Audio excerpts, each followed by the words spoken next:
after years, I felt like, oh, I have built this huge body capable of doing crazy stuff. But deep inside me, it felt not good. Let's go in, we'll talk about really kind of the phases that cause chronic pain and tension to exist. Well, as we go into this, and these things can happen in different stages, but we'll look at them in a series. So for chronic pain and tension to exist, generally there's some sort of phase of deconditioning that happens. So whether that's deconditioning of movement, whether that's deconditioning of the breath or like the general vitality, life force in the body, which can then lead to deconditioning of the energy levels. Like, for example, if our movement becomes compromised, our breathing becomes compromised, our energy becomes compromised, and we move into a lower energy state, which then starts to make us more susceptible to pain. We'll talk about some of the things that can happen here. And maybe I'll hand over to you for your perspectives on this as well, Marcus. Yeah, it can be as simple as if you're really heavy involved into some sport and you're doing this sport to, yeah, at least in my personal experience, to become more or to be more worth it, then there is already a deconditioning happening. So you're really pushing hard to get this value you wanna perceive, and you really start your body knock into one line just to get better. So in this case, already a deconditioning is happening, and over time things will add up. And the next phase, yeah, we will look at into this in a bit. And these are all already some notes where you can just reflect back and say, okay, was I involved in a specific movement, in a specific sport, and you really did your best just to feel better. This is often things on an emotional level to work with this pain you feel in yourself, and you try to work it out.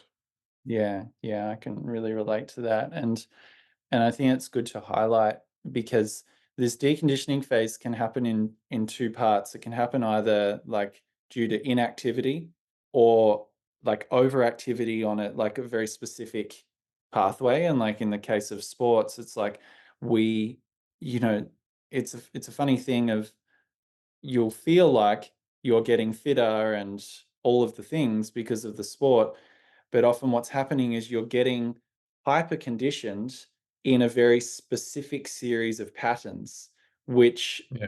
can then cause deconditioning for the other things. Like, as an example, let's say you're playing tennis, you're getting hyper conditioned to, when you look at a tennis player at a professional level, the difference between their dominant arm and their non-dominant arm is significant. It's like visibly different.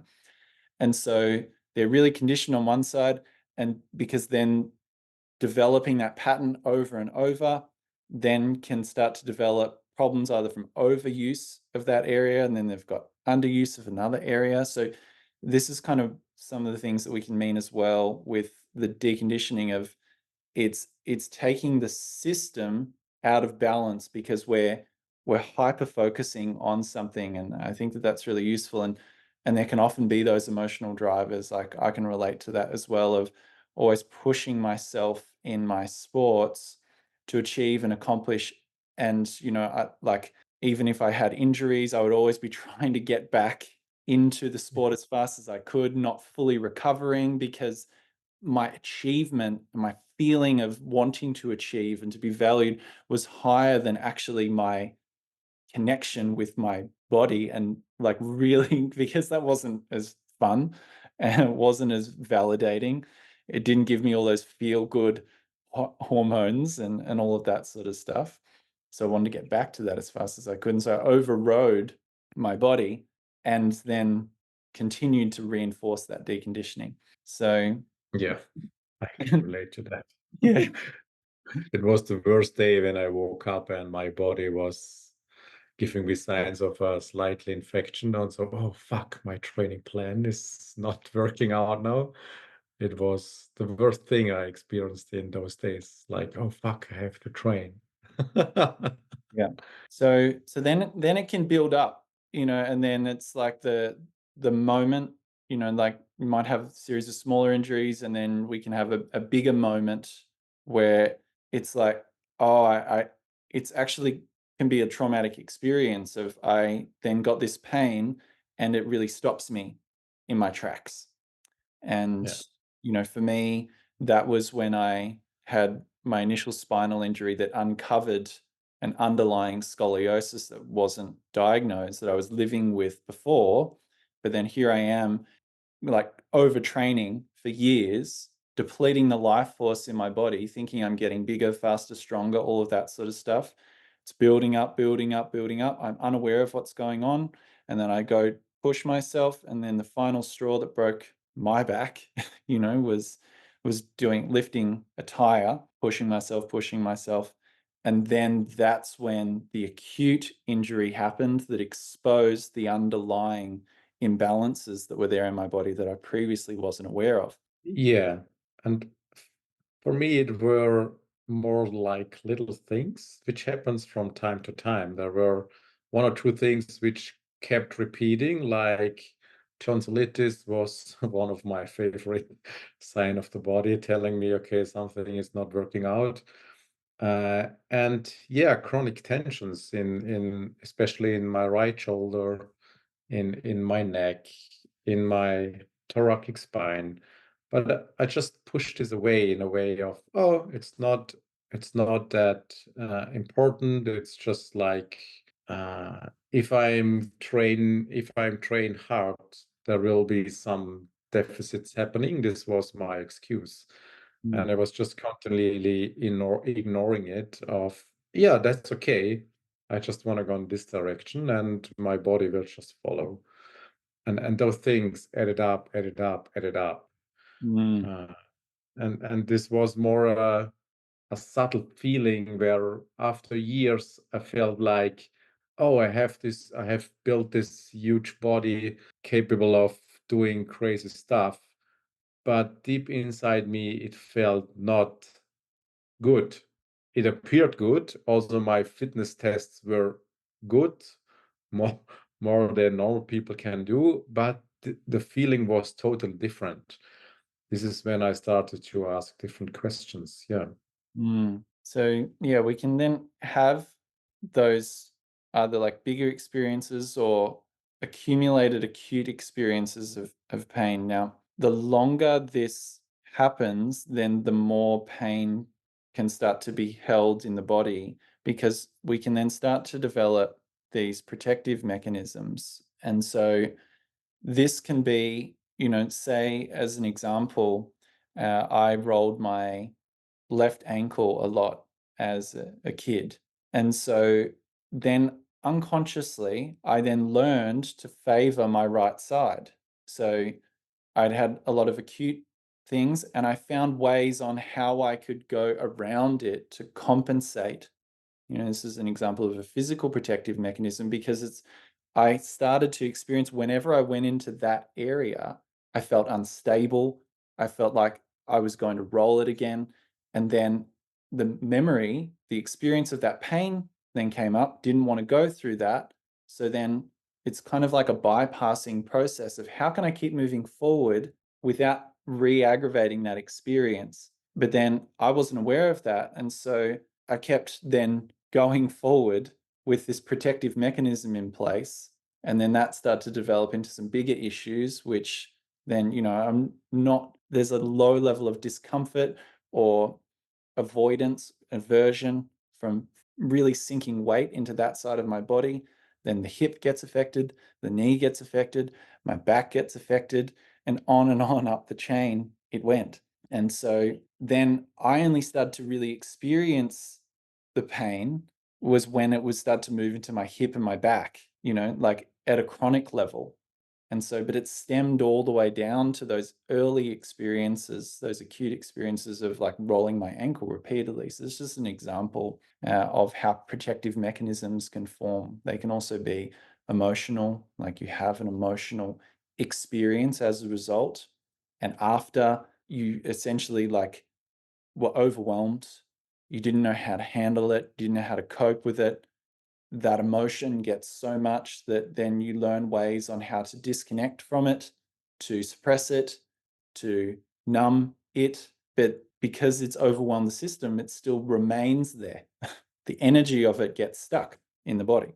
Yeah, this is where things don't work out anymore. So in case of like you going to therapy and a therapist is telling you do this exercise and this will support or relieve your chronic tension or your chronic stiffness, it will not work anymore because there are these protective mechanisms always going on. And if you don't become aware of it, and if you don't start working with those mechanisms more precisely, the body will always do the same.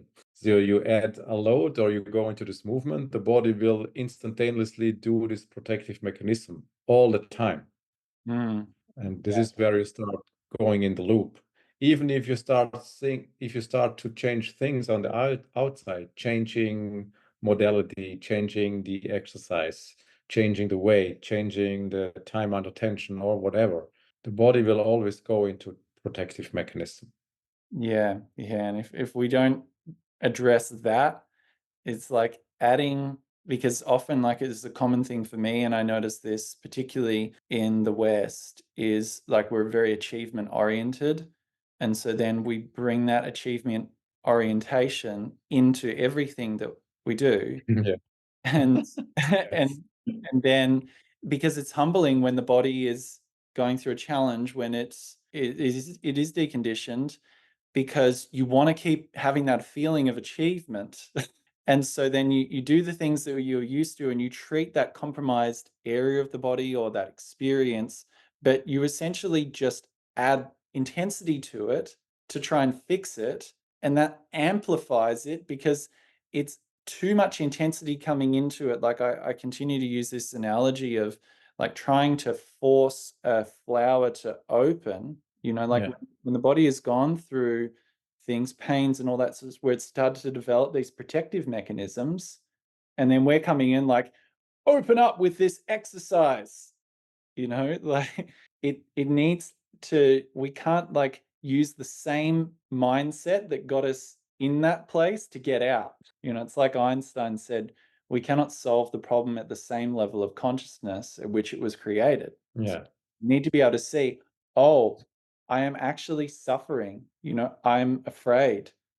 Like I feel uncomfortable in this experience. I'm afraid of reliving it. So I need to treat that with care. So then the flower, then give it the environment so then the flower can gradually start to open again rather than trying to pry it open with all of the corrective things that we think should help. Yeah. This is what can then perpetuate us in this fear cycle. Yeah, and this acronym Benny introduced to me because I'm not English speaking native, but if you look at fear, like it's wrote here, false evidence appear real. This means you have some assumptions made in the past that when I'm doing this, always this will happen, and this is still going on, even on a thought level, but also on a nervous system level, because you never watched it really what's happening and went through it consciously. So the body, the nervous system, your thoughts will always keep this loop going because this is what was experienced and what is learned. And it had its purpose, otherwise it wouldn't be there. So the first step is not fighting against this fear. It's just like, okay, this fear was here once to protect me, and it did a good job because I'm still alive. So it worked. Mm. Uh, and from this stage, we can start to look deeper into it and start working with this fear and feeling more safe and all that stuff. We will talk about this later. But the first thing is just become aware of it. Okay, there's a fear of this movement or of doing this, and then realizing this is not bad. Don't push against fear. Just become aware of it and realize this is not your enemy. And then from there, things can get easier. Yeah, and it comes up like if you consider all of the things that lead to the fear forming in the first place, is like there's a buildup of experience, and kind of like, when I did this, then that happened, and when I did that, and that happened, and I don't want to keep doing that, or I don't want to do this again, because then this painful thing will happen again. So it kind of can put us in this box where it's like, I don't want to move that area again. I don't want to feel that feeling again, because it's too painful for me to consolidate. And Yeah. so the challenge can be, though, that then we live in that experience even when it's not directly happening. So that's where the false evidence appearing real comes in, of, I think it's like my hypothesis is all out of whack at that point. If I do this, then that bad thing will happen. So then that reinforces the action. So it's like, when I move, my back hurts. Well, what do you think Yeah. you're going to do in this case? You're going to move less, and that's going to reinforce the fear and start to create it in the experience. As to the truth of it is, when I did this in the past, then I had a painful experience. I'm interested as to where I'm at now. What is here now? And that's, we don't need to see the fear as a bad thing, something that we need to eradicate, or like there's, because sometimes this can happen of like, oh yes, I feel fear, and then I feel ashamed that I even feel fear, and then we keep going in this negative spiral. But all we need to start to do is to see it, like you said, Marcus.